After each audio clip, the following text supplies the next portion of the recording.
Bonjour mes frères et sœurs, et en ce vendredi, nous allons entamer le chapitre 3 de Marc, et nous allons continuer le même sujet qu'hier, le sabbat. Notre bon Père du ciel, guide-nous à travers ces études, guide-nous. Nous avons besoin encore une fois d'entendre ta voix. Et Jésus a dit un jour, je suis la vérité. Donc, c'est ces paroles que nous étudions, ces paroles qui nous sont transmises dans la Bible.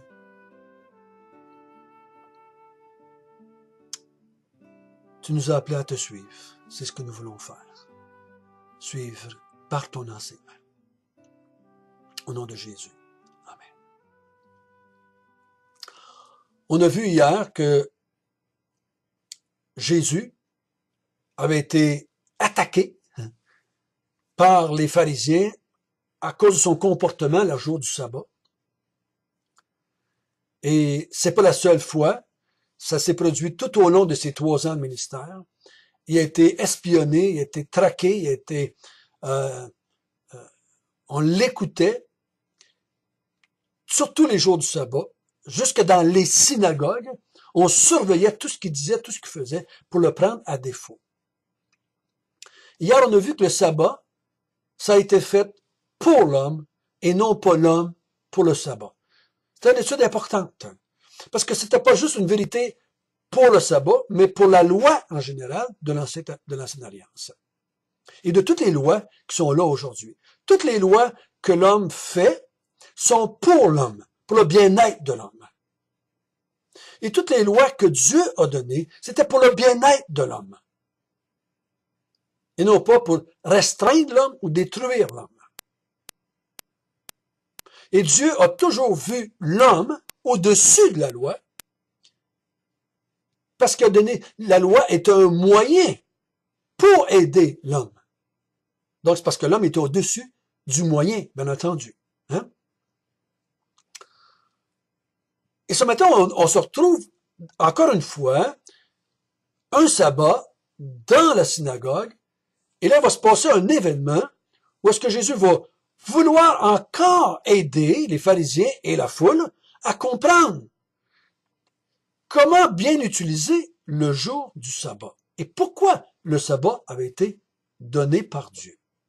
Lisons ensemble chapitre 3, verset 1.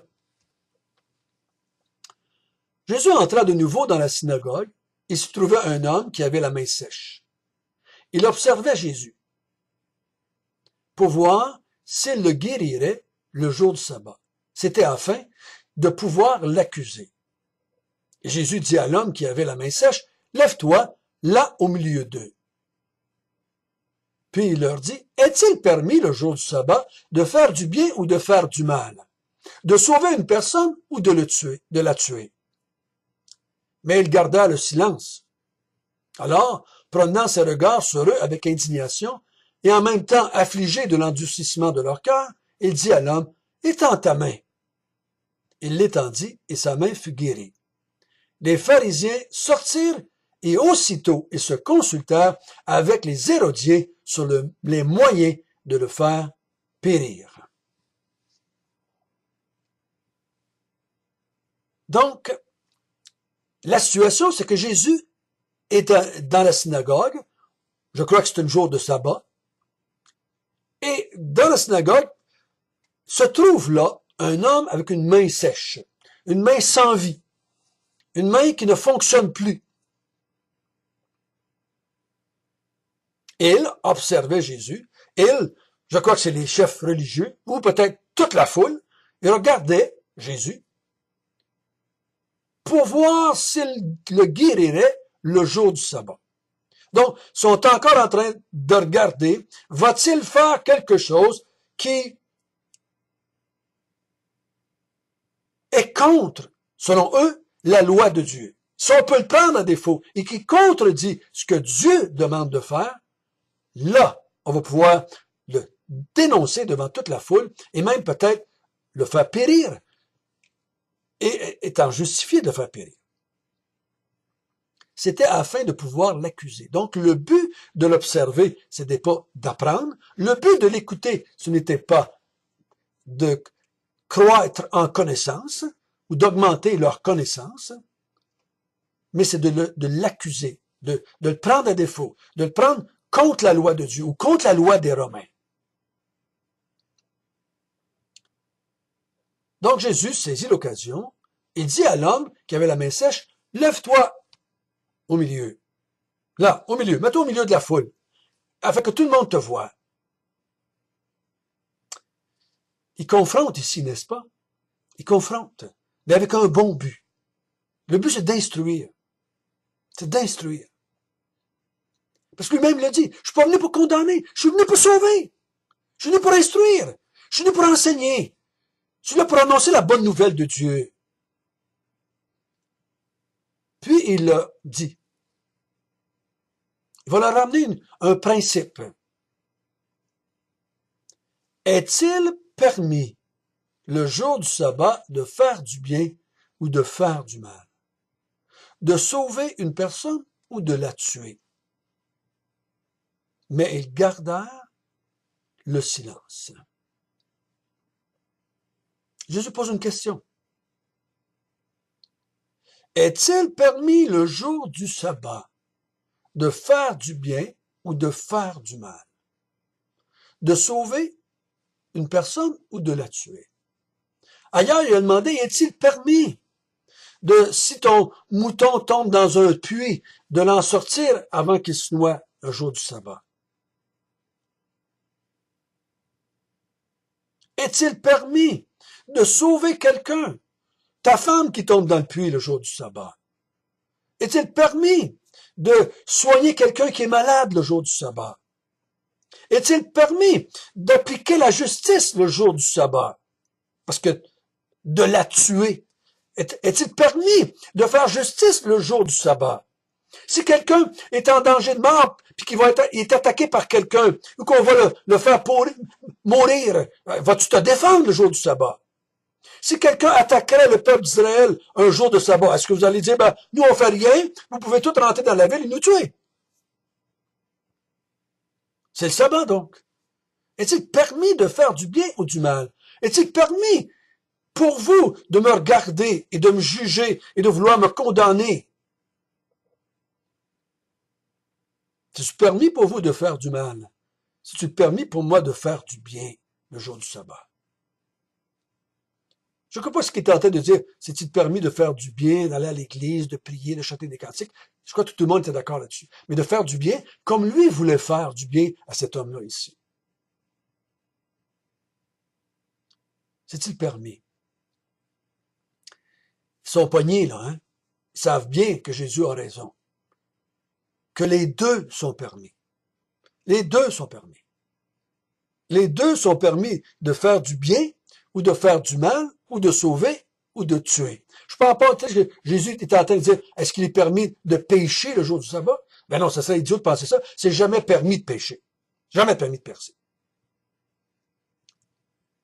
Mais de faire du mal à quelqu'un pour une bonne raison. C'est ce que je pense personnellement. C'est dans ce sens-là que j'irais. Parce qu'il dit sauver une personne ou de la tuer. Donc, je crois qu'il est en train de poser la question. Notre activité, notre sens moral, est-il différent le jour du sabbat qu'un autre jour de la semaine? Notre comportement devrait-il être différent un jour du sabbat qu'un autre jour de la semaine?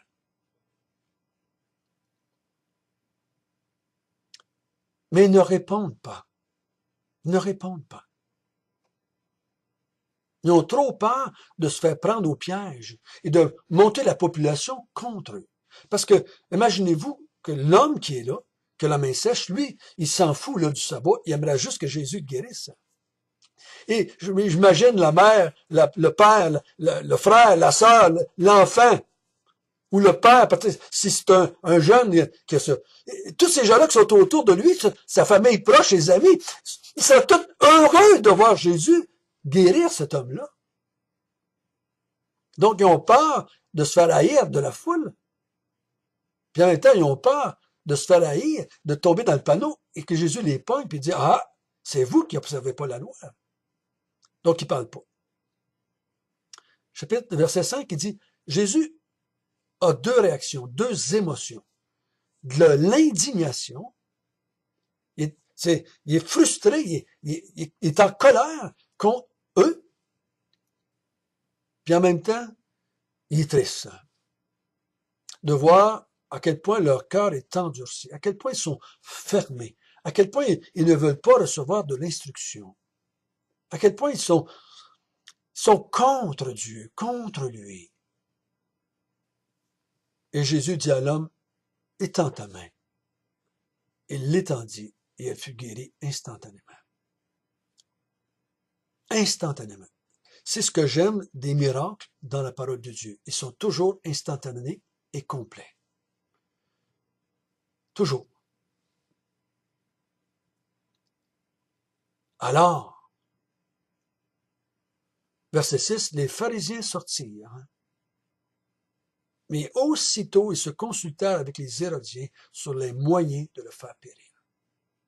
Ils cherchent un moyen de faire périr Jésus. Ces deux groupes-là, qui étaient ennemis, jusqu'à un certain point, ils n'étaient pas vraiment amis, ni spirituellement, ni religieusement, ni socialement. C'était pas deux groupes qui fonctionnaient ensemble. Mais ils deviennent amis, si je peux dire, pour pouvoir faire périr, mourir Jésus.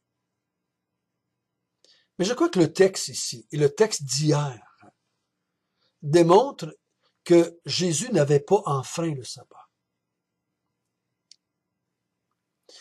Il n'était pas d'accord avec la façon que les chefs religieux comprenaient le sabbat, appliquaient le sabbat. Mais il n'a jamais enfreint le sabbat, selon l'enseignement que Dieu avait donné du sabbat. Il n'avait jamais enfreint la raison d'être du sabbat, qui était là pour l'homme, et qu'il était permis le jour du sabbat de faire du bien ou de faire du mal, ou de punir ou de sauver quelqu'un. Il était acceptable d'enfreindre un principe de la loi pour faire du bien à quelqu'un. Comme je crois personnellement que la loi dit tu ne mentiras point. Mais personnellement, je crois que je me sentirais très à l'aise de conter un mensonge à quelqu'un pour sauver la vie de cette personne-là contre des méchants qui sont contre la loi, qui sont en train de faire du mal. Je crois qu'une mère de famille serait très acceptée de Dieu, je pourrais dire, à cause d'un mensonge, à un violeur qui cherche sa fille pour la violer. La loi est là pour l'homme, et non l'homme pour la loi, ou l'homme pour le sabbat.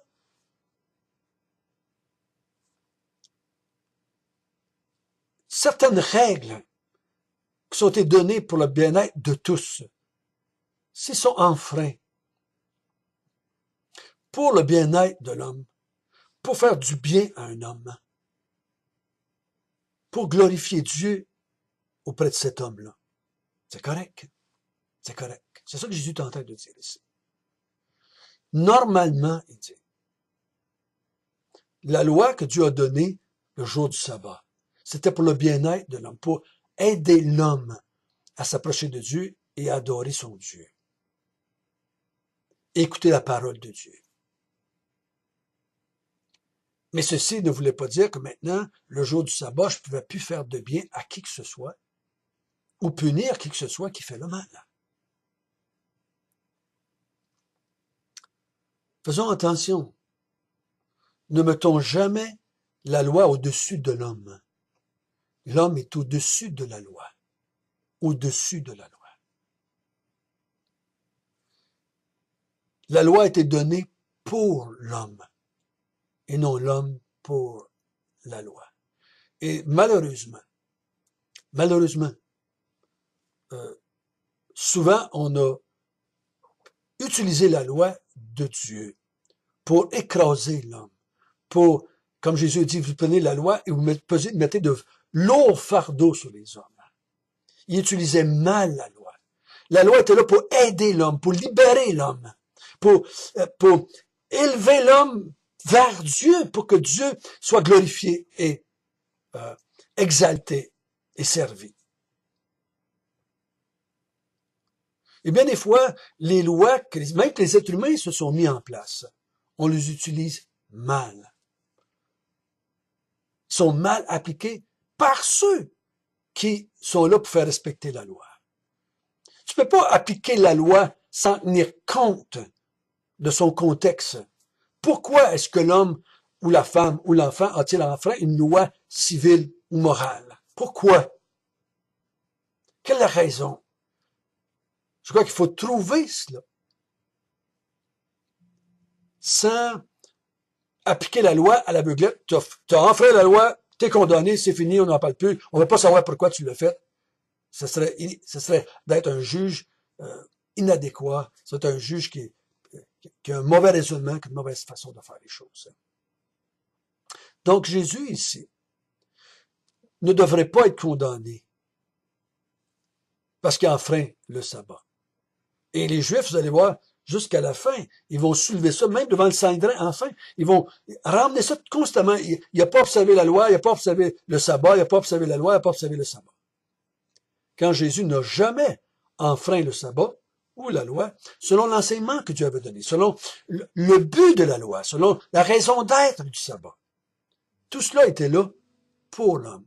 Comme la loi avait été donnée pour être un pédagogue, pour nous emmener auprès de Jésus. Pas pour nous empêcher d'aller auprès de Jésus. Pas pour nous empêcher d'aller auprès de Dieu. Parce que la loi était de là. Et c'est un moyen pour enseigner. C'est un moyen pour aider l'homme à s'approcher de Dieu, à être sauvé, à être converti, à servir Dieu, à adorer Dieu, à louer Dieu. Notre Père du ciel, merci. Encore une fois, tu nous montres la sagesse de Jésus. Tu nous montres l'intelligence de Jésus. Tu nous montres la compréhension qu'il y avait de la loi. Tellement de fois, j'ai mal utilisé la loi. Tellement de fois, j'ai mal utilisé des règles. Bonnes en soi, mais je les ai mal utilisées. Je les ai utilisées pour condamner, pour juger. Je les ai utilisées pour m'élever moi-même, au lieu d'aider les personnes pour lesquelles ces lois avaient été faites. Oh Seigneur, donne-nous de la sagesse, comme Jésus. Donne-nous de appliquer ou d'utiliser la loi de la même manière que Jésus faisait. C'est en son nom que nous te prions. Amen.